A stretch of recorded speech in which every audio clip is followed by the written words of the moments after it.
All right. Well, good morning, Arklatex. I am First Alert Meteorologist Jake Lambright. Of course, we've got a lot to talk about today whenever it comes to the winter weather potential in the days to come, the latest data that we've got in as of this morning. Of course, you can stay first aware and first alert to the latest over on KSLA.com through the First Alert weather app and on our KSLA social media platforms as well. I'll also be posting some updates on my platform or my accounts as well. If you search my name, Jake Lambright, wherever you get your weather, Facebook, TikTok, Instagram, you can find the latest there. And after we get done talking a little bit about the forecast, I had an interview with the National Weather Service in Shreveport yesterday where we talked some about weather balloon launches. I've even got a video I took a couple weeks ago of one of those, and those are very valuable for our day-to-day data, of course, for meteorologists whenever it comes to forecasting, but more importantly for these bigger events, severe weather, winter weather in the short term. This data can tell us a whole lot about what's going on in our atmosphere. I also do want to encourage you, of course, if you're watching along on the KSLA News 12 Now app, you could do that through your TV or your phone. If you're watching this morning on Facebook, you can leave your questions in the comments, and I'll be getting to those here in a little while as I continue breaking down the forecast. All right, let me go ahead and get our graphics pulled up here. We'll start with a look at future track. This here is the European model. I'll actually make that full screen here for you briefly as we kind of walk through the latest timelines. Let me go back actually a couple hours to Friday afternoon. This is around noon, and you'll notice we could have some rain in the Arklatex. This is a lower resolution model, and I will switch over to one of our first high resolution models. It's actually in range here in just a moment, kind of talking about all scenarios here and then what, at least for now, the most likely timeline is for any wintry weather to arrive in the Arklatex. So again, here's kind of scenario one, a lower resolution model, so it's not going to be as great whenever it comes to pinpointing specific locations. Let me go ahead and fast forward things to about Friday, 6 p.m. You'll notice across northern parts of the Arklatex, that's when we could see a shift from rain, liquid rain, into more of a wintry mix, especially across our southeastern Oklahoma and southwestern Arkansas counties. Then let's go ahead and fast forward things a little bit further. This is about 9, 10, 11 o'clock on Friday night into early Saturday morning. And this is kind of more in line with what I was talking about a couple days ago. I was thinking that future track may be a little behind there, or a little too fast on the timeline, I should say, with the transition from liquid rain over to more of a wintry mix. This is a little more in line with what I'm expecting as far as the time frame goes for that transition. Again, a little closer to midnight, early Saturday morning. So let's keep things going. We'll get to about sunrise on your Saturday. This is 7 a.m. You'll see that mix finally makes it as far south as about the I-20 corridor, with liquid rain found just to the south. And as we continue moving things further a little bit more till the afternoon hours, you'll notice that mix kind of sticking with us. And this is the European model specifically. One thing that I've noticed with these latest trends, latest model data, of course, is that it's not bringing that mix as far south, at least not early on. You'll remember yesterday that mix was basically all over the Arklatex, and these models will change in between now and whenever we actually see the wintry weather this weekend, so that's something to keep in mind. That's why I encourage you, of course, to really pay close attention to the forecast in the days to come. All right, I'll make this full screen once again so y'all can see it a little bit better. Again, kind of leaving you off. This is Saturday, 5 p.m. We'll keep things going a little bit further for you till about late Saturday night, early Sunday morning. This is around midnight. And again, you'll notice that mix still in the Arklatex. And this is what is a little bit concerning to me, is that we keep some kind of wintry precipitation around for quite some time. Now, what I can't show you here are forecast soundings, and I will be looking into those a little more in depth, especially that afternoon update to kind of decipher whether or not freezing rain's the most likely for us in the Arklatex or sleet. The difference between freezing rain and sleet could make a pretty big difference, of course, in impacts for us across the area. All right, let's keep things going into Sunday. You'll notice a light snow mix starts to work its way in, especially along and north of the I-30 corridor for us. And then you'll notice, again, that mix there starting to expand into more portions of the Arctic, especially that southeastern corner that didn't see as much in the way of wintry weather during much of Saturday. Again, there's Saturday night. You'll notice Sabine, Natchitoches, Wind Parish still kind of dealing with more rain as opposed to wintry mix, according to the European model, which isn't going to be everything. Of course, got to evaluate all the data and kind of quality control things. But again, looking at a little bit more of a transition to a snow mix from there. And then by the early afternoon hours, most of that winter weather finally gets out of the Arklatex, at least, again, according to the European model timeline. All right, I do want to take a look here, and I'm going to be looking at this for the first time alongside with you. We have a model called the graph model. This is one of our high-resolution models, and it goes out the furthest. We'll actually get more data, another high-resolution model that'll take us out through Friday night. That'll come out late tonight, early tomorrow morning. So may not be able to show you that one till tomorrow morning. But let's go ahead and take a look at our graph model, kind of see what it shows, at least for as far out as it goes. You can notice there all that rain. We've been dealing with some rain so far today, and we'll continue to deal with that as well. We have some updates on that over on the First Alert Weather app, so I encourage you to check that out for the latest timeline on that rain. Let's go ahead, though, and go into Friday. It kind of shows a transition to a wintry mix there, especially for areas north of I-30. That's around dinner time, 5 to 6 p.m. I'm going to make that full screen for you so you see it a little bit better. That pink that you see up toward Queen, out toward Texarkana, is kind of a scattered wintry mix, again, for those areas. Then as we head into the overnight hours, it keeps that mix really north of I-30 for quite some time, finally bringing it south by about 7 a.m. And it looks like that's about as far out as it goes for us in the Arklatex. So again, this high-resolution model is going to do a better job of kind of pinpointing who sees what kind of precipitation and when. Those high-res models, again, pinpoint things a lot better compared to low-resolution models, which is what we just took a look at with the European model. Now, this is not everything, and again, this only goes out till Saturday about 7 a.m. or so, so there's a lot that we're missing here, and of course, those high-resolution models, they don't go out as far, so we're going to be waiting in the days to come for more data on that. I'm going to leave that full screen for you here for just a moment. And bear with me for just a second. I'm going to have to put myself on mute for literally just a second or two, and then I'll be right back with you.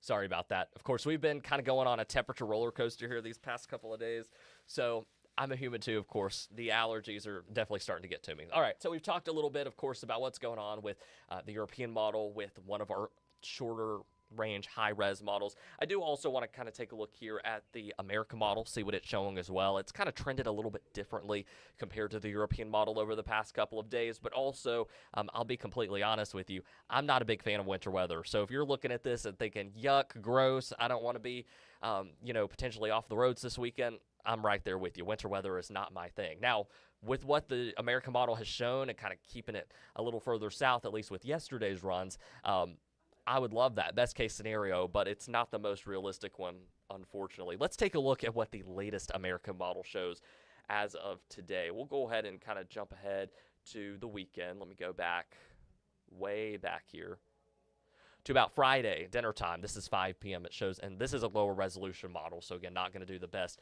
with pinpointing who sees what kind of precipitation and when, but gives us a good idea kind of on a regional view what to expect. So here's a look at things Friday dinner time around 5 p.m. You'll notice a transition north of I-30. That's the big one of the big points. North of I-30 from liquid rain to more of a wintry mix. And again, that's north of I-30. So let's take a look at things closer to 9, 10 p.m. You'll notice that, and this is Friday evening, that mix slowly starts to make its way down into southern portions of the Arklatex, south of I-30. Not quite to the I-20 corridor just yet by that point. I'm sorry about that, kind of multitasking here to the side, getting comments ready to answer your questions here in a moment. But again, it's closer after midnight. That's when we start to see things get closer to the I-20 corridor. And then from there, you'll notice that mix starting to fill in as we head into Saturday. Now, very similar, and model consistency is really key here. Very similar to the European model, it actually has some of our southern counties and parishes not seeing that mix, at least until later on. That's Saturday, 3 p.m., and you'll notice south of I-20, the American model painting the picture that more locations will be seeing rain, liquid rain, as opposed to any kind of wintry precipitation. However, as we head into Saturday night into early Sunday, and that's when those temperatures get cooler, similarly, it does show more of a mix starting to enter southern portions of the Arklatex. It also shows maybe some snow flurries trying to work its way in out on the back end of the system. Would not be surprising, but when it comes to snow accumulations, we're not looking at a lot. Timing, too, with the American and European model are both surprisingly consistent at this point, and really that overall picture is consistent, and as meteorologists, that's what we like to see. Of course, there are some things like forecast soundings I'll have to take a look at a little bit closer, especially the afternoon update, and unfortunately I don't think I can show those to you here on the podcast, and those kind of give us an idea of the profile behind the scenes of the atmosphere as a whole. And whenever I talk with NWS Shreveport meteorologist Ryan Knapp here in a little while about weather balloons, those weather balloons actually give us an observed atmospheric profile, kind of tell us what's going on in the atmosphere in real time. And that data is going to be very important as we head into Friday night, Saturday, and into Sunday as well. I've got a lot of questions I see coming in, and I'll be getting to those here in just a moment. So bear with me on that. I'm going to go ahead and switch things back over full screen here for just a moment. I do want to remind you that we've got those first alert weather days in place starting late Friday night through Sunday, of course, as the confidence in wintry precipitation is there. Specifics still a little bit on the unknown side whenever it comes to potential ice accumulations, especially around the I-20 corridor. That's kind of one of the hot spots. We're looking at about half an inch of ice to 3/4 of an inch of ice. Go ahead and pull this up for you here. Then, as you notice out toward our southern counties, southern parishes, as I was just showing you there with that latest data, looks like that will be mostly rain with just a trace of ice. Again, it's really going to be toward the end of this winter weather event that areas like Sabine and Natchitoches Parish, well, Shelby, Nacogdoches County, St. Augustine, and Sabine County in Texas kind of transition over to a rain. So if you're in those areas shaded in green there, again, that's our extreme southern East Texas counties and northwest Louisiana parishes, you're looking at dealing with mostly rain. The impact's a little bit greater as you head out toward I-20. And then, of course, it's kind of 50-50 snow and ice. McCurtain County, Oklahoma, and our extreme northern southwest Arkansas counties in the Arklatex. All right, I've got some questions on Facebook and also trying some new things here with streaming on TikTok as well. So I'll answer some questions from both when it comes to this winter weather event. Just going to make sure that this is working on my end. Start with Brittany's comment. Good morning, Brittany. Thank you so much for joining me this morning. Lewis asking about, is the freezing rain in Texarkana going to be heavy enough to do damage to oak trees? And I'm going to have to pull this up here on my end to finish reading that. Pine trees are softer, won't take much ice to damage them. Oak trees are a little more solid. So whenever it comes to potential ice amounts, right now I'm still kind of expecting about half an inch to 3/4 of an inch of ice out that way. You will see a little bit of snow as well, and we will be continuing to adjust and fine-tune those totals. Data will change, and today's Wednesday, so we're still 2 days out from the start of this happening. Things will kind of vary. Things will continue changing a little bit between now and then when it comes to specific totals. So I do want to emphasize it's important to check back with the forecast. Of course, some power outages will be possible, and I can't rule out that some tree limbs could be falling as well with those ice accumulations. I see Alex says keep it west and north. Alex, I'm right there with you. If it could be 80 degrees this weekend and sunny, I would take that any day over this winter weather. I see a lot of people chiming in saying good morning. Thank you so much for joining us. Good morning to y'all as well. Teresa, too, not a fan of the winter weather. Keep it north. I'm right there with you. That's why I'm here in Louisiana. Lived in East Texas before I moved here, or lived here in Louisiana for a little while, but most of my life I lived in East Texas, and that's why I'm here. Try to avoid this the best that I can. Jonathan asking, this is a good question. Will there be black ice on any of the roads? And yes, with what I'm expecting right now, if you are in the light blue, the white, or the magenta color, I do expect ice on the roadway. Some of that could be black ice. It's hard to see, and that's why it's important to stay off of those roadways as well. See, Alita's joining me from Vivian this morning. Thank you so much, Alita, for joining me.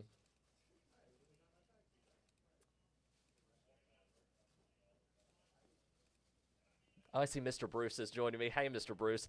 Mr. Bruce was my high school principal for a little while back over in East Texas. So thank you so much, Mr. Bruce, for joining me.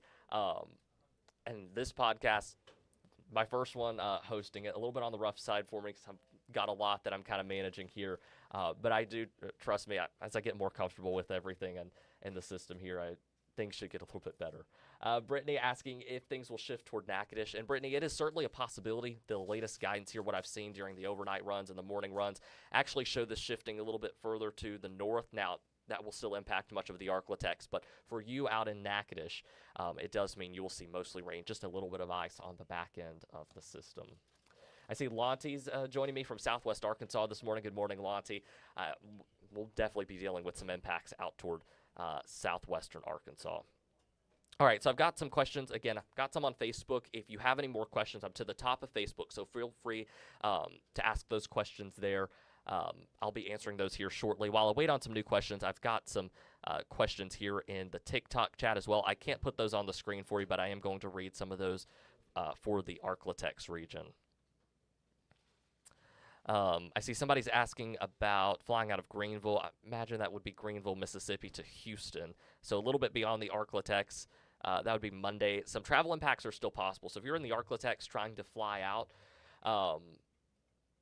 there could certainly still be some travel delays and road impacts, especially as we head into Monday, because temperatures, once they fall below freezing Friday night, likely will not rise to above freezing until during the day Monday. We're talking about some pretty chilly temperatures. If you're headed to other parts of the state, including Baton Rouge, the impact's not expected to be as great in Baton Rouge. However, our sister station, WAFB, will be following those impacts more closely for you. They'll have a better idea and more specifics for you on the forecast in southeast Louisiana. See, somebody wants to bring the snow all the way down to the Gulf Coast. We need to move it more to the north, not to the south.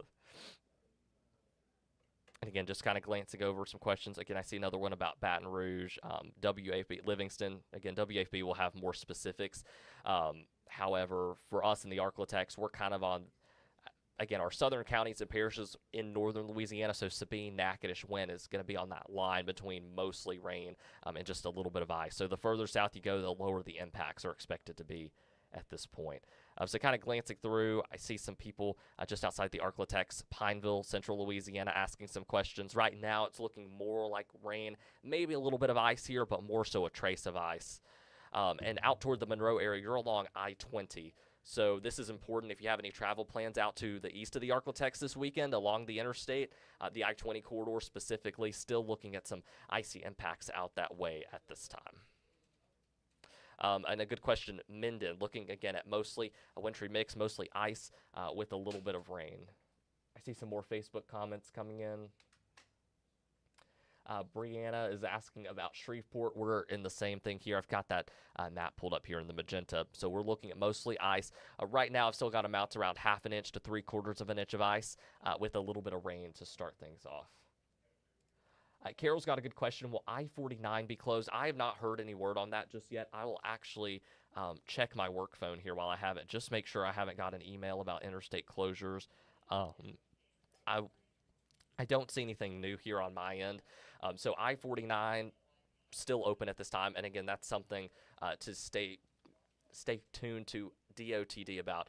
And also a good resource. I'll actually pull it up here. We'll walk through it in just a moment. But there's actually a great state website, 511la.org, where you can see traffic cameras, kind of get a good idea of what the roads look like.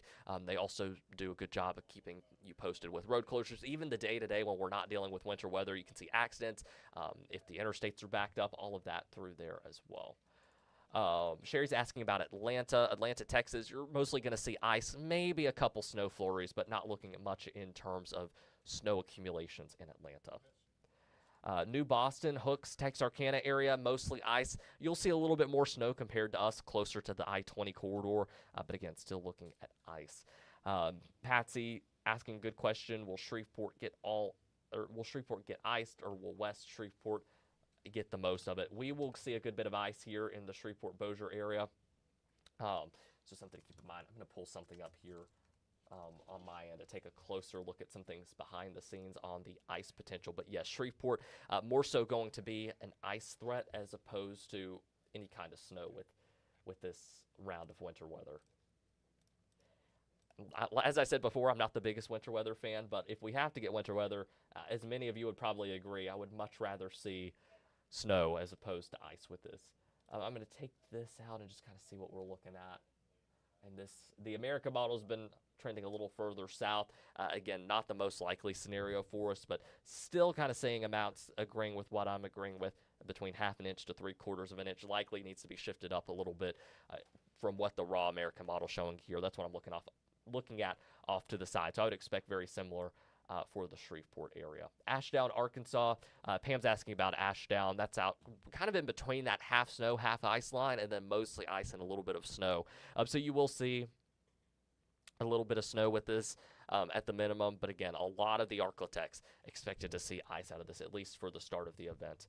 as well. Misty's asking about Dallas. For those of you traveling to Dallas this weekend, I wouldn't cancel your plans just yet, but evaluate the forecast closely. We're going to be talking more specifics later on today and especially tomorrow. But Dallas definitely going to be impacted by winter weather. I would expect road impacts. I would expect impacts at the airport. So something to keep in mind if you were planning to take a weekend trip to Dallas or you had a flight out of Dallas this weekend, anytime from Friday night through early Monday, expect to have to pivot from those plans. And again, we've still got 48 hours, over 48 hours before this event starts, and some things could change. We've seen some changes with the data so far this morning.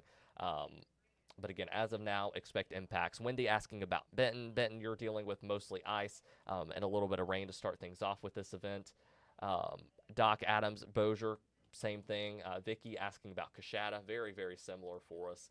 I see Rashiria's asking about Lincoln Parish getting any flurries. It's a possibility. If we see some flurries, it will be just a couple flurries on the back end of the system. That's about all that I'm expecting. Checking some things there to the side. But we're going to start things off. Again, Lincoln Parish, you're going to start off with some rain. That's what most of us along I-20 will start off with. Then that will transition to either some sleet or freezing rain. And from there, maybe a few snow flurries on the back end of that system. But again, not looking at much in terms of snow accumulations.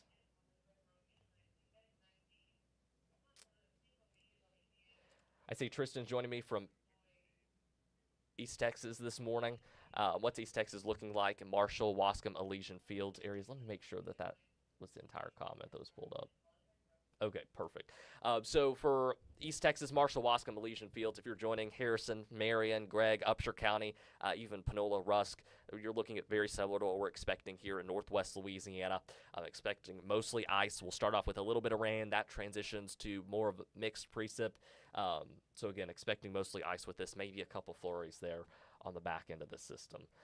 Angela's joining me from Sibley, Louisiana this morning. Good morning. Thank you for joining me. I'm going to double check, make sure I've got the right idea of where Sibley is real quick. You're over at Webster Parish, perfect. So along I-20, like I was thinking, very, very similar. We're looking at a little bit of rain to start things off and then a transition to ice. Tim is asking about Bossier City. And again, same there. This is a great question. This is from Rebecca Norman. Am I concerned about the accumulation of ice on power lines? And the answer to that question, and I don't say this to scare anybody, but yes, I am kind of concerned with the accumulation. And these could change. I mean, things could really, ice accumulation could back off here in the next couple of hours, and that could remain consistent. So when I say I'm concerned about that, right now we're kind of looking at 1/2 inch to 3/4 of an inch of ice accumulating on the power lines, and anything above 1/4 inch could cause some power outages. So I'm not saying that everybody's going to lose power. Again, it just depends case by case, but we are getting to amounts with potential ice accumulation where we'll have to pay close attention to possible ice accumulations. David is asking about a trip to Lake Charles. If you're leaving the Arklatex after Friday evening, it's going to be tough, and I would discourage any kind of travel. I'm going to answer a couple questions here. I'm running a little bit longer than I expected. I've got an interview to get to with the National Weather Service in Shreveport. I'm going to be showing that to you after a short break. I can't answer questions about school on Friday. Since these impacts won't start till the overnight hours on Friday, I would imagine schools will be open. But again, those are not decisions that we make here. Lincoln Parish, Ruston, West Monroe, Plain Dealing, Sarepta. Yes, same impacts. We're going to be looking at mostly ice starting at the earliest Friday night, likely with the latest kind of guidance we're getting, maybe starting during the day on Saturday, and then that will continue into the day on a little bit into the day on Sunday. All right, we're going to take a short break here real quick, and then when we come back, I've got an interview with the National Weather Service meteorologist Ryan Knapp. We're going to talk about weather balloons that are launched every day, the data that's collected by the weather balloons, and how that is important, especially when it comes to forecasting for severe weather and winter weather events like this. Not going to leave you for long. Be right back here in about 1 minute, again, with that interview from Ryan Knapp.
All right, and I'm back. Before we actually get to that interview, I did want to show something here real quick. A great resource for you if you're looking at if you have to get on the roads while things are that wintry precipitation's going on. Here's a great resource. It's 511la.org. You can see traffic speeds, you can see closures, accidents. You can also look at DOTD cameras. So I'll kind of go up here to Shreveport real quick.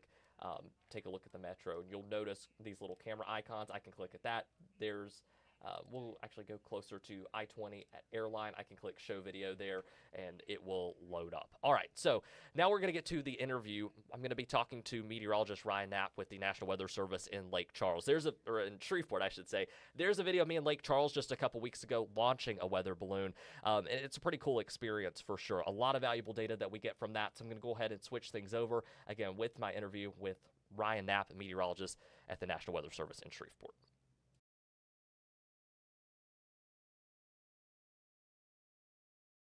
All right, so when it comes to balloon launches, y'all launch balloons twice a day, morning and evening.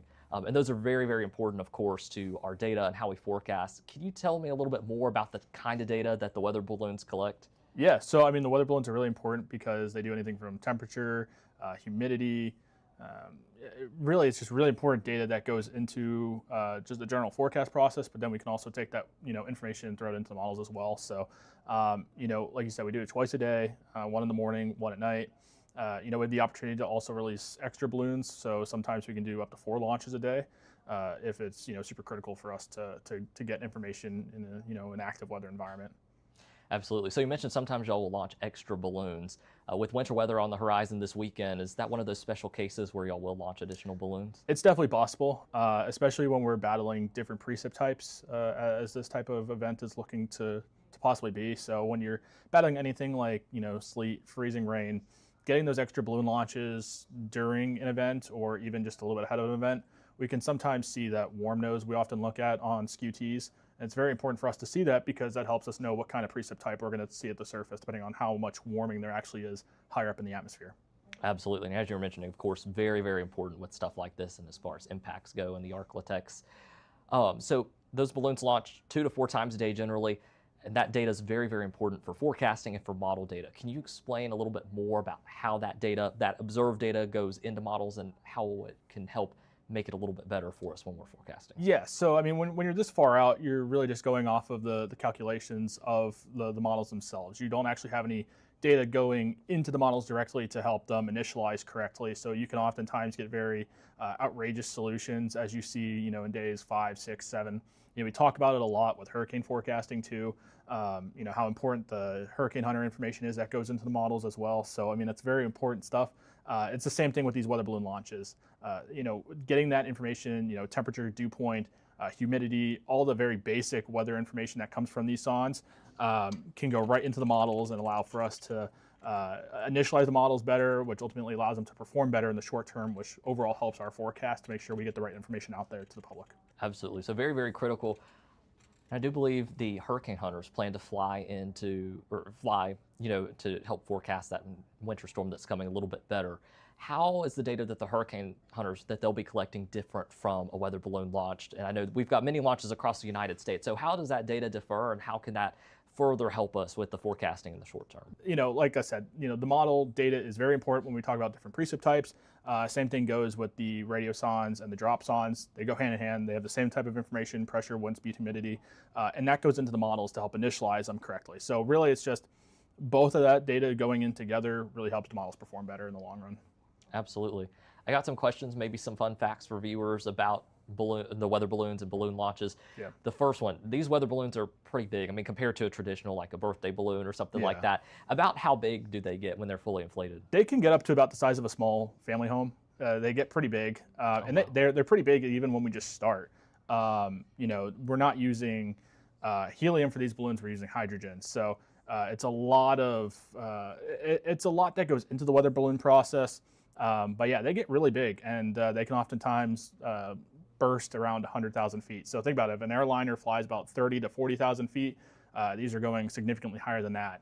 And then, like I said, the radio sonde will go up with the balloon pops, and then it comes down, And it doesn't just fall down as a projectile. We do have a parachute attached to it, but it's collecting that data all the way up into the atmosphere. And like I said, that data goes directly into our computers, which then goes into the model data ultimately. So you mentioned the radiosonde has a parachute, and I know it's not super common, but sometimes radiosondes will fall in somebody's backyard, for example. How often have y'all actually been able to recover those radiosondes?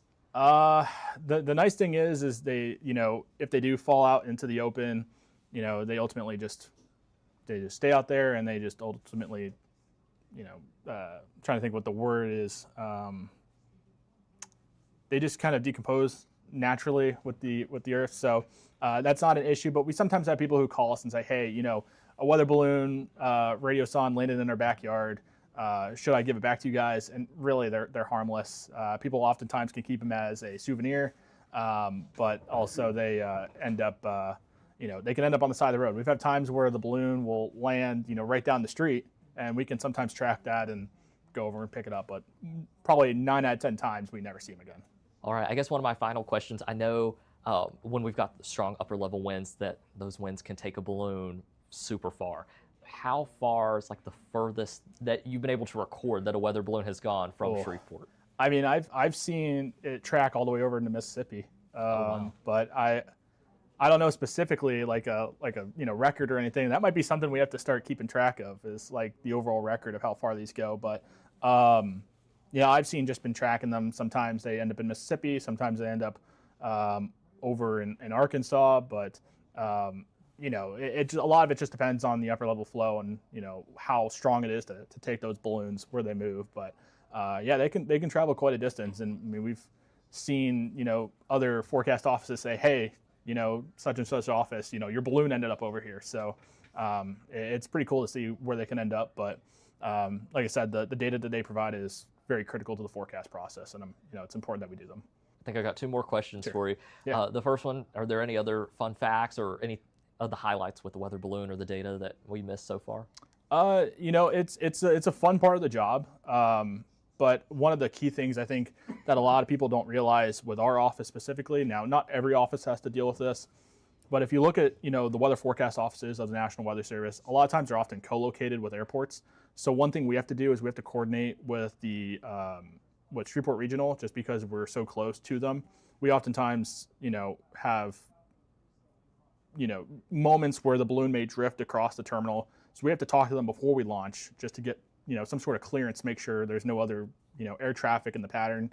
But yeah, I mean, it's a fun part of the process. It's fun to do them, especially when we have active weather going on. Obviously, if it's thundering outside, we can't launch. That's a quick way for us to get struck by lightning. But no, they're very important to the forecast process and helps us do our job better, and also make sure the information we provide to the public is at its best. My last question for y'all, what are y'all's thoughts so far on the upcoming winter weather potential for the weekend? Yeah, I think the key thing here is just to remain current with the forecast. Obviously, we talk about being far out from the actual onset of the event, so make sure you're staying up to date with accurate information. So you can always follow us on our social media at the National Weather Service, our local office, the National Weather Service office in Shreveport. We put out 2 forecasts a day as well, but also making sure, I think the critical thing is making sure you're getting the right information from the right people, whether that be us here at the National Weather Service, your local media, just making sure that you're getting the right information and staying up to date here in the days ahead. All right. Well, thank you so much. A lot to learn there and a lot to unpack. Of course, some very valuable data as we head into this weekend, which looks very interesting. And as you said, make sure to keep tabs with those trusted sources as the forecast continues to evolve. Thanks, Jake. Thank you. All right, and that was my interview with meteorologist Ryan Knapp with the National Weather Service over in Shreveport, right here in Shreveport, Louisiana. All right, I've got to go ahead and get ready for our noon newscast. If you're watching on the KSLA News app or on your smart TV, you can see that noon newscast and my forecast there. I do hope to be back on with another streaming update for you a little bit later on this afternoon, so make sure you have those KSLA News app notifications turned on, and of course we'll have those on our social platforms as well, so you can ask some questions. For now, though, I'm going to go ahead and hop off, but thank you so much for joining me today, and of course we'll have updates for you throughout the rest of the day.